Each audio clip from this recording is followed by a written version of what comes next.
Hi there, welcome to my YouTube channel. My name is Thomas, and I discuss my near-death experience, the things I learned, and the things I think you should know.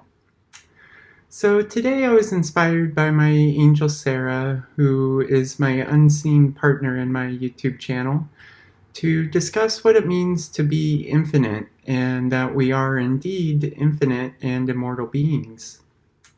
So this is what I was shown during my near-death experience and what being infinite means to me, and the ways in which realizing that we are immortal has changed my life. So I have my cup of tea, I have my notes, so let's begin. So what does it mean to be infinite? Well, I was shown in my near-death experience that we never really die. Death for me was like a light switch being flipped. Really, though, my angel showed up as it happened, so I lingered in my body for a few moments while they convinced me that I needed to go with them. Being shown that I was infinite has definitely alleviated the fear of death for me. And this was a huge worry of mine, as I have had to face my mortality on several occasions over the years, and then being so sick and at times almost dying. And I was really terrified that this was all that is. I am very scientifically and analytically minded, so I tended to believe in a physical universe and that this was all there was. I mean, that's what science tells us, but I've really realized that science does not even know the tenth of what's going on. And since my near-death experience, I no longer fear death. Indeed, no one that watches this video should really fear death, I guarantee you, we're all infinite. And God wouldn't show us life, then take it away in some cruel Darwinistic world. So being infinite tells me that we are one with the stars, one with the universe, and one with God. We already know that our bodies are made of the same stuff as the stars, but it is deeper than that.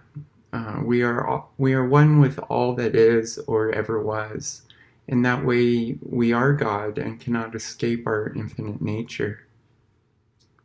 Being infinite tells us that we are part of a collective consciousness that does not die.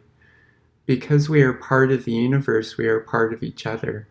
Indeed, we are one with one another.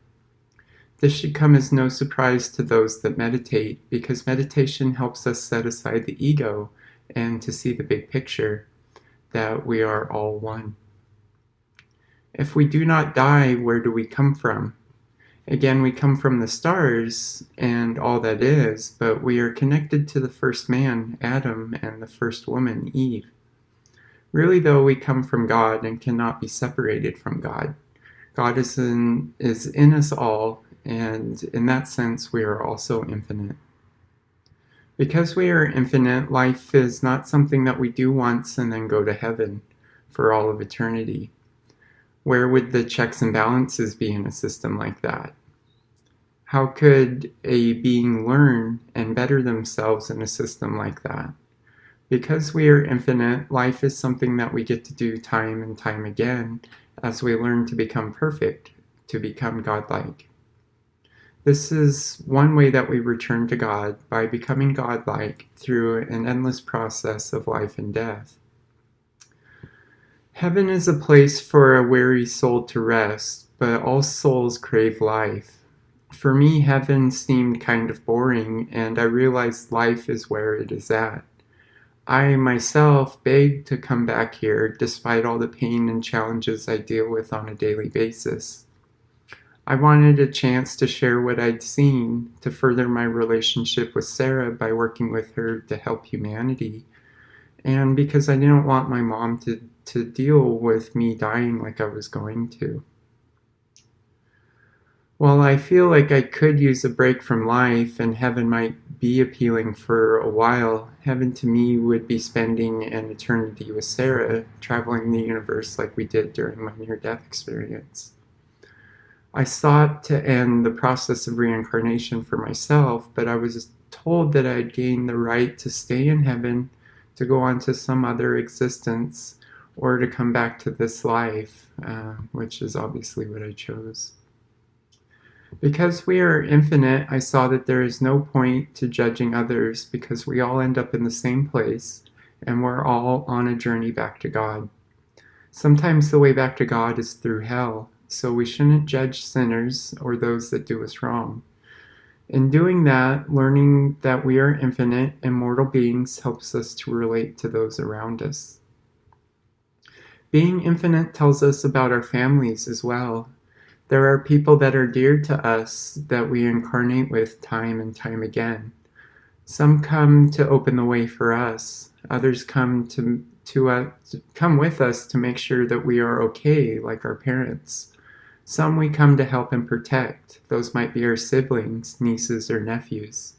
Still others may stay behind or leave early to serve as our guardian angels, which is the case with Sarah.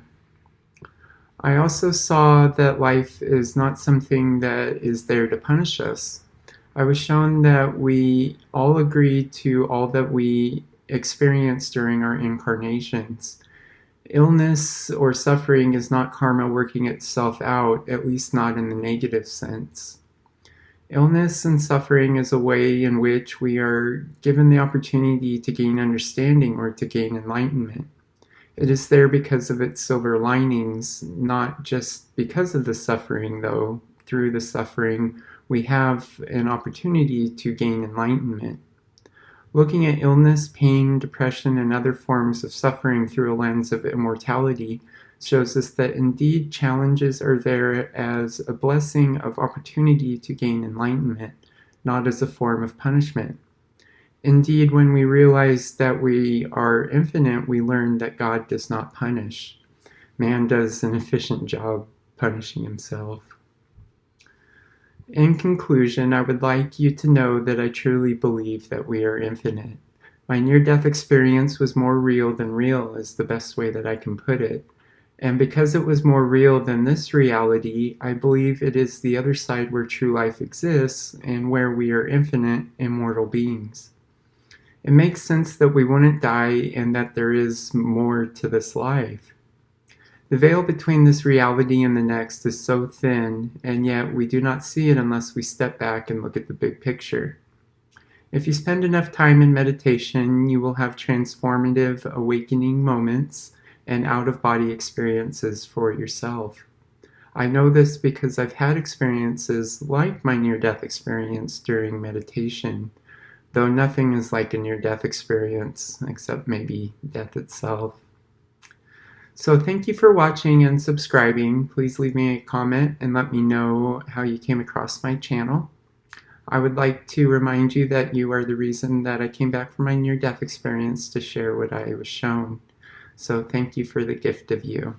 Much peace and love. Namaste.